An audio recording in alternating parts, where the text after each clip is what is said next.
सब ने मेरी राम राम भाई। जय हो हमारी संस्कृति, जय हो हमारे गांव। मैं सु विक्की हरियाणवी। चुनावी दंगल के तहत थरे से हम फिर आए यहाँ।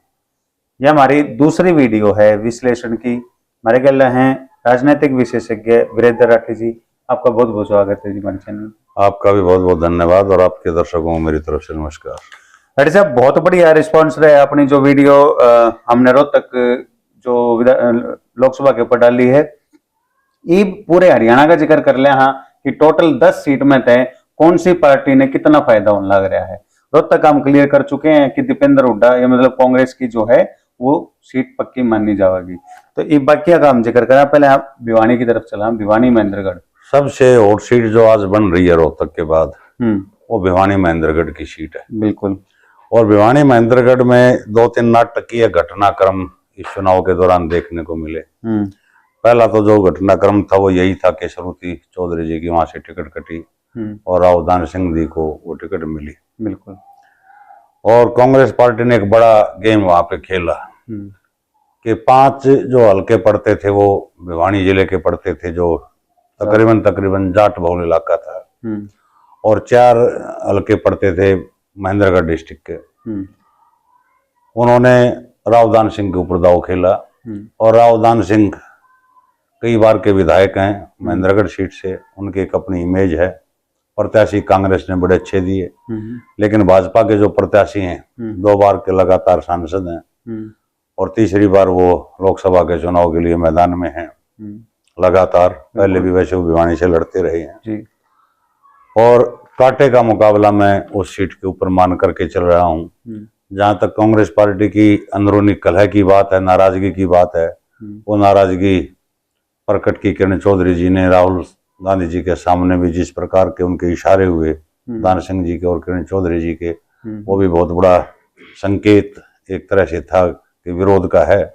उस मामले को राहुल जी कितना निपटा पाए और किरण चौधरी कितने उनकी मदद कर पाई, तो शाम से या बाकी उनका जो उनकी बेटी पीछे वहां से प्रत्याशी रही है उस इलाके से काफी कुछ उस पर निर्भर करता है। और कुछ न कुछ नाराजगी भारतीय जनता पार्टी के नेताओं में भी थी, लेकिन वो नाराजगी इस स्तर की नहीं थी कि जो धर्मवीर सिंह जी का खुल करके वो नेता विरोध कर सकें। तो कांटे का मुकाबला वहां है और 30 से 40 हजार वोटों के अंतर की हार जीत वहां पे भिवानी के अंदर, महेंद्रगढ़ के अंदर मुझे लगता है कि होने वाली है। उसके ऊपर अलग से हम कभी चर्चा करेंगे केवल भिवानी महेंद्रगढ़ सीट के ऊपर जी। तो उसमें वो खुलासे भी करेंगे कि किस कैसे कौन प्रत्याशी पिछड़ रहा है और कौन बढ़त ले रहा है। तो अभी इस सीट को किसकी माने? इस तरफ सीट का जो इशारा है वो तकरीबन कांटे की है, लेकिन ना तो धर्मवीर सिंह कमजोर प्रत्याशी हैं ना राव दान सिंह कमजोर है। लेकिन अगर जनता के विरोध को देखें तो धर्मवीर सिंह जी का कई जगह पे काफी विरोध भी हुआ, लेकिन मुकाबला मैं इस सीट के ऊपर मान करके चलता हूँ। ये किसी भी पार्टी की तरफ ये सीट जा सकती है, ये इक्वल मान लिया हमने। अब बात करते हैं अम्बाला की। अम्बाला की जहां तक बात है, अम्बाला की जो टिकट थी वो राहुल गांधी के कोटे से आई वरुण मुलाना के रूप में, कि उन्होंने एक सम्मेलन में पीछे कहा था कि युवाओं की भागीदारी ज्यादा होनी चाहिए। तो एक टिकट उन्होंने वरुण मुलाना जो सिटिंग एमएलए हैं हरियाणा विधानसभा के अंदर, उनको टिकट दी। और भाजपा की टिकट जो है वहां के जो पूर्व सांसद रहे रतनलाल कटारिया जी, उनके आम चुनाव से कुछ महीने पहले उनकी मृत्यु हो गई थी, तो उनकी धर्मपत्नी बंतो कटारिया जी वहां से चुनाव लड़ रही हैं। भाजपा का एक अच्छा गढ़ अम्बाड़ा को माना गया। पीछे गढ़ कांग्रेस का भी रहा, कुमारी शैलजा जी वहां से चुनाव लड़ती रही और जीतती भी रही और पिछले चुनाव में हार भी गई थी। तो वहां का जो चुनाव है, वैसे तो अगर पार्टी की हवा के हिसाब से देखें तो भाजपा के बड़े नेताओं ने वहां पे, मोदी जी ने शायद सम रैली की है और उस रैली के अंदर भीड़ भी ज्यादा थी। कहीं कहीं किनारा मैं उस सीट का भाजपा की तरफ मान रहा हूँ, लेकिन उम्मीद कांग्रेस के नेता भी लगाए बैठे हैं। टफ फाइट वहां भी है। अगर कुमारी शैलजा का वहां एक अपना पर्सनल वोट बैंक जरूर है हर हल्के के अंदर, अगर वो मन से उन्होंने इशारा किया है तो वरुण मुलाना जी भी जीत की तरफ बढ़ सकते हैं। अगर शैलजा जी कहीं अपने वर्करों को, शुभचिंतकों को कोई संदेश अगर मन से उन्होंने नहीं दिया तो भाजपा सीट वो निकाल सकती है। अगर कुमारी शैलजा ने अगर मन से दिया है तो वरुण मौलाना जी भी उस सीट को निकाल सकते हैं। तो कड़े मुकाबले की सीट, इसको भी आप फंसी हुई मान करके चलें। तो इसको भी हम बराबर दोनों पार्टियां की तरफ किसी भी तरफ जा सकती है, लेकिन इसका जो परिणाम है वो कुमारी शैलजा के ऊपर निर्भर बहुत ज्यादा करता था कांग्रेस के लिए। अगर कांग्रेस के पक्ष में ये सीट आती है तो चित्रा सरवारा और निर्मल सिंह जी ने तो काफी मेहनत वहां पे की है। भूपेंद्र सिंह हुड्डा जी की टीम के वो मेंबर हैं। हाल ही में उन्होंने आम आदमी पार्टी छोड़ करके कांग्रेस को ज्वाइन किया था। फायदा मिलेगा तो इनका फायदा मिलेगा। अगर कहीं कुमारी शैलजा अगर चुप्पी साध गई तो कांग्रेस पार्टी को हो सकता है कि कुछ नुकसान हुआ रहे। तो ये टक्कर की सीट रही। कुरुक्षेत्र की बात करेंगे। कुरुक्षेत्र की सीट जो है वैसे तो त्रिकोणीय मुकाबला सा बनता हुआ नजर आ रहा था आरंभ में तो, लेकिन अभय चौटाला जी जो है जिस प्रकार से मैदान में आए और एक बार उम्मीद जगी थी कि भाई ये भी अपनी पार्टी का एक वोट बैंक है, और किसान नेता के रूप में किसान आंदोलन के समय इन्होंने अपना इस्तीफा भी वहां दिया था, और किसान आंदोलन का गढ़ भी एक तरह से करनाल कुरुक्षेत्र का इलाका रहा है। और कहीं न कहीं चढ़ोनी जी भी प्रत्यक्ष अप्रत्यक्ष रूप से उनके साथ थे। बिल्कुल। मराठा जी का भी साथ इनको मिला, लेकिन दोनों पार्टियों के मजबूत प्रत्याशी थे तो जनता थोड़ी सी भ्रम में रही कि अगर अभय सिंह की तरफ ज्यादा झुकेंगे तो वोट कटाऊ ही साबित होंगे। लेकिन वो सीट नवीन जिंदल जी की तरफ जाती हुई हमें दिखाई दे रही है। चुनाव आम आदमी पार्टी के कोटे में वो सीट गई थी इंडिया गठबंधन की तरफ से। चुनाव उनका भी बड़ा अच्छा चला, लेकिन कुल मिलाकर के बढ़त अगर हम यहाँ दिखाई दे रही है तो हमें भाजपा के लिए दिखाई दे रही है। बीजेपी के लिए ये सीट हम मान के चल रहे हैं। अब बात करते हैं हिसार सीट की। हिसार सीट बड़ी रोचक सीट है। एक ही परिवार के 3 आदमी लड़ रहे हैं। 2 क्षेत्रीय पार्टियों से हैं, जेजेपी और इनेलो से देवरानी जेठानी के रूप में, और फिर इनके ससुर के रूप में जो हैं चौधरी रणजीत सिंह जी निर्दलीय विधायक थे, इस्तीफा देकर के आए थे। भाजपा ने उनको टिकट दिया, भरोसा जताया, विरोध काफी हुआ परिवार के तीनों प्रत्याशियों का। चौधरी रणजीत सिंह का तो विरोध हुआ किसान आंदोलन के नाम पर, जेजेपी का भी विरोध किसान आंदोलन के नाम पे हुआ। प्रमुख रूप से 2 प्रत्याशियों, परिवार के 3 में से 2 प्रत्याशियों को विरोध का सामना करना पड़ा। कम से कम सुनैना चौटाला के लिए ऐसी स्थिति नहीं थी। लेकिन पार्टी के ग्राफ को देखें तो मुख्य मुकाबला वहां भाजपा और कांग्रेस का ही है। जयप्रकाश जी को जब वो टिकट वहां पे मिली तो एक बार तो बड़ा जोर शोर से उनका चुनाव प्रचार चला, लेकिन कहीं कहीं भारतीय जनता पार्टी में भी स्थिति स्पष्ट से नहीं थी आरंभ में। कुलदीप बिश्नोई जी कुछ दिन नाराज चले, मुख्यमंत्री महोदय जी उनके घर गए, बाद में उनका मान मनोबल हुआ, और नारदों से कैप्टन अभिमन्यु ने भी खुल करके आरंभ में साथ नहीं दिया था, लेकिन बाद में 1-2 जनसभा में वो मंच पर साथ नजर आए, कुलदीप जी भी साथ नजर आए। तो कुल मिलाकर के हिसार की सीट में मान करके चल रहा हूं कि चुनाव जयप्रकाश जी ने काफी अच्छा लड़ा, और ये इशारा जो है वो ज्यादातर रणजीत सिंह की तरफ ही है, क्योंकि दादा राम कुमार गौतम ने भी आखिर में आते आते रणजीत सिंह को ही अपना इशारा अपने कार्यकर्ताओं को उन्होंने किया है। तो बीजेपी की सीट मान के चल रहे हैं हिसार की सीट। सिरसा की बात करते हैं। सिरसा की बात पे जितने भी किसी भी पत्रकार से हमारी साथी से बात हुई या किसी परिचित से बात हुई तो उन्होंने शैलजा जी को वहां सेफ जोन में बताया है कि बहुत से कारण हम मानते थे जो अशोक तंवर जी के पक्ष में थे, लेकिन उन कारणों का फायदा भी वो नहीं उठा पाए और उनका चुनाव उठान पर ही नहीं आ पाया। हालांकि चौधरी रणजीत सिंह का साथ उनको रानिया से मिला, बतौर निर्दलीय प्रत्याशी जीत के आए थे। गोविंद कांडा जी का मिला, गोपाल कांडा जी का साथ मिला, पहले अच्छे रिश्ते नहीं थे, चुनाव में अच्छे हुए। मीनू बेनीवाल जी का साथ इनको मिला, और कहीं अंत आते आते उम्मीद थी देवेंद्र बबली की भी, लेकिन वो कुमारी शैलजा को अपना समर्थन दे गए, जो टोहाना से सीटिंग एमएलए हैं, पूर्व में अभी कुछ दिन पहले तक मंत्री थे हरियाणा सरकार कैबिनेट के अंदर। तो ओवरऑल मिलाकर के हम देखें तो वहाँ कुमारी शैलजा जो है वो बढ़त की तरफ है। एक बात और मानी जा रही है राठी साहब की, रोहतक के बाद यदि कांग्रेस जिसको सबसे सेफ सीट मान रही है वो सिरसा। हाँ बिल्कुल, चर्चा में ये है कि सिरसा और रोहतक कांग्रेस मान रही है कि ये सेफ सीट। गुरुग्राम की बात करते हैं।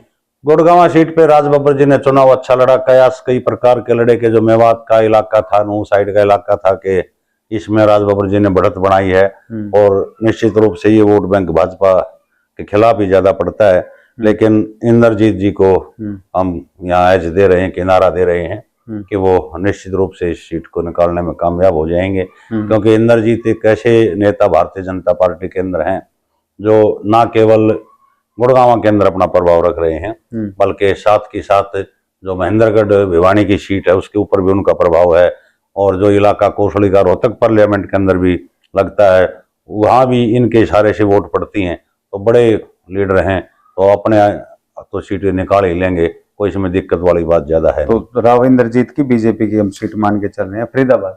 फरीदाबाद के ऊपर जो है मुकाबला बड़ा काटेगा है।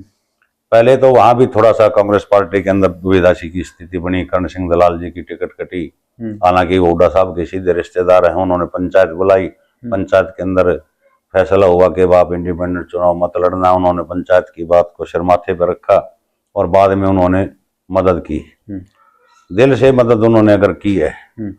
तो फरीदाबाद का जो परिणाम है, जो कैंडिडेट महेंद्र प्रताप जी कांग्रेस पार्टी के वहां से उतारे, वो काफी सुलझे हुए नेता हैं, कई बार के एमएलए हैं, पूर्व मंत्री हैं, और कृष्णपाल गुर्जर जी को उन्होंने कड़ी टक्कर दी। लेकिन उस सीट के ऊपर मेरा अपना मन ये है कि हो सकता है कि कांग्रेस पार्टी उस सीट को निकालने में कामयाब हो जाए। तो हम यहाँ पे इसको कांग्रेस लेके चल रहे हैं, फरीदाबाद को। सोनीपत की सीट, सबसे सोनीपत सीट जो है इसमें वैसे तो हुड्डा साहब का गढ़ ही मानी जाती है, लेकिन पिछली बार जब स्वयं हुड्डा साहब ने चुनाव लड़ा तो करीब 1,64,000 वोटों से ये चुनाव हार गए थे। बिल्कुल। और अब की बार प्रतिष्ठा का सीट आज भी सोनीपत कांग्रेस पार्टी के लिए है।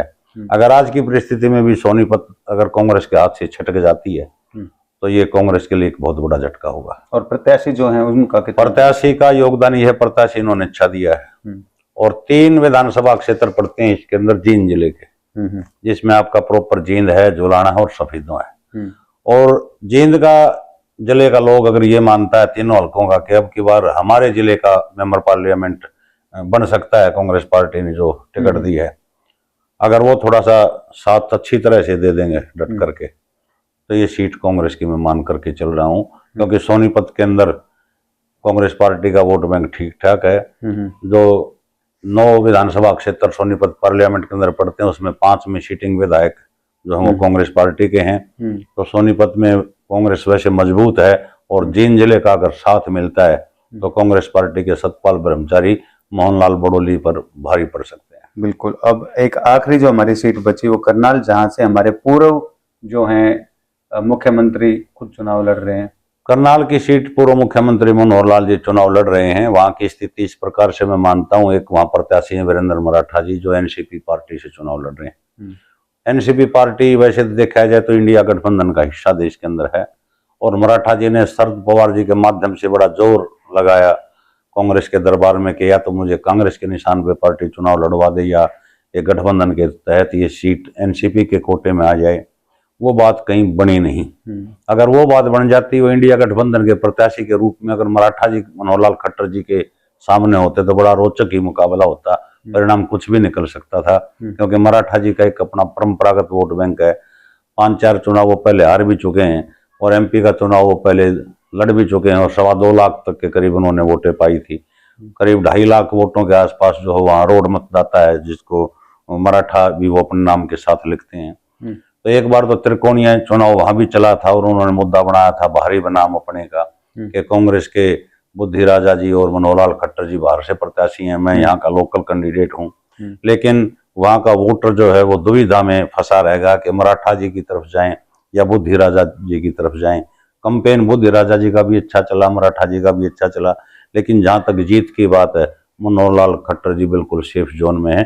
भाजपा की तरफ ये सीट जाती हुई दिखाई हमें दे रही है। तो ये बीजेपी की तरफ जाती है। तो फाइनली जो हमारा हुआ है, बीजेपी जो है वो 4 ले रही है, और कांग्रेस 4 और 2 पे आप कड़ा मुकाबला मान रहे हो। और ये जो कड़े मुकाबले की सीटें हैं ये दोनों एक तरफ भी जा सकती हैं, एक भी हो सकती हैं। कड़े मुकाबले की सीट तो मुकाबले में जब दोनों पार्टियां हैं तो थोड़े मार्जिन की हार जीत होती है, वो किसी भी तरफ पासा पलट सकता है। भिवानी और अंबाला, भिवानी महेंद्रगढ़ और अंबाला की सीट पर कोई भी परिणाम आ सकता है। बाकी हमने बताया आपको 4 सीटों पर जो है वो भारतीय जनता पार्टी की बढ़त है, और 4 सीटों पर कांग्रेस की बढ़त है। अब हम आपको अगली जो वीडियो दिखावांगे भाई, वो लोकसभा के अलग अलग जो है लोकसभा के बारे में बताएंगे। रोहतक लोकसभा कवर हो चुका है, अब हम अगली जो है लोकसभा सीट कौन सी करें? हम सबसे पहले भिवानी महेंद्रगढ़ को, भिवानी महेंद्रगढ़ की आपके सामने वीडियो आएगी कल। अब भाई यदि आपको कमेंट के माध्यम से कुछ बताना है तो आप बता सकते हैं। हमारा जो अब तक का जो सर्वे निकला है, जो पूरे की पूरी 10 जो सीट है, एक वो जो हमारे बाई इलेक्शन है उनके बारे में भी बात कर लेते हैं। बाई इलेक्शन की तो सीधी बात है, आमतौर पे तो सरकारें जीतती रहती हैं और ये तो मुख्यमंत्री बन करके चुनाव लड़ रहे हैं नायब सिंह सैनी जी। ऐसा तो एक बार महम के अंदर ही एक अपवाद हुआ था कि ओम प्रकाश चौटाला जी मुख्यमंत्री बन करके महम का उपचुनाव लड़ने के लिए आए थे और वहाँ वो चुनाव हिंसा की भेंट चढ़ गया था। कई उसमें जनता के यानी कि जनहानि उस चुनाव के अंदर हो गई थी और ये तो बड़ा पीसफुल चुनाव था। और नायब सिंह सैनी जी पहले मुख्यमंत्री बने हैं और बाद में परंपरागत सीट जो पूर्व मुख्यमंत्री की थी मनोहर लाल खट्टर जी की, वहां से चुनाव लड़ रहे हैं और वहां पिछले विधानसभा चुनाव से 5% की ज्यादा पोलिंग हुई है विधानसभा चुनाव के अंदर। तो ओवरऑल मिलाकर के सीधा सा है वो तो भारी अंतर के साथ जो है नायब सिंह सैनी जी जो प्रदेश के वर्तमान हमारे मुख्यमंत्री हैं, काफी बड़े मार्जिन के साथ विधानसभा की सीट को निकालेंगे। रेड्डी साहब, आज एक जो है दुष्यंत चौटाला का बयान आया है कि इनेलो अपनी 2% वोटिंग भी नहीं ले पाएगी, उनका चुनाव निशान छीन लिया जाएगा। देखो, जब दोनों दल काफी कमजोर हैं, उनकी चर्चा अगर हम आज उसके ऊपर करें कि जेजेपी कह रही है कि वो 2% नहीं ले पाएगी, कोई पूछने वाला हो जेजेपी कितने % ले पाएगी, क्या हो सकता है कि इनेलो से कम वो कहीं इनेलो से भी पीछे रह जाएं, फिर क्या होगा। तो ऐसे छोटी मोटी पार्टियों के ऊपर चर्चा करना ही वेस्ट मतलब समय व्यर्थ करना मानता हूँ। ठीक है रेड्डी साहब, बहुत बहुत धन्यवाद रेड्डी साहब। तो हमारा जो कंक्लूजन निकला है फाइनली 4 बीजेपी 4 कांग्रेस, 2 पे कड़ा मुकाबला है। वो 2 बीजेपी भी ले सकती है और एक भी बढ़ सकती है और 2 कांग्रेस भी ले सकती है। लगातार जो है विश्लेषण जारी रहेगा भाई, हर एक लोकसभा ने कवर करांगे। जिस भी लोकसभा का तुम देखना चाहो कमेंट के माध्यम से बता दियो। कोई सवाल है राठी जी आते हैं वो भी लिख दिया करो भाई, अगले जो वीडियो में हम कवर जरूर करांगे उस सवाल ने। बहुत बहुत धन्यवाद राठी साहब, बहुत बहुत शुक्रिया। ये भाई वीडियो ने घड़ी शेयर कर दियो, चैनल ने सब्सक्राइब कर दियो। सब ने मेरी राम राम भाई, सब ने मेरी राम राम।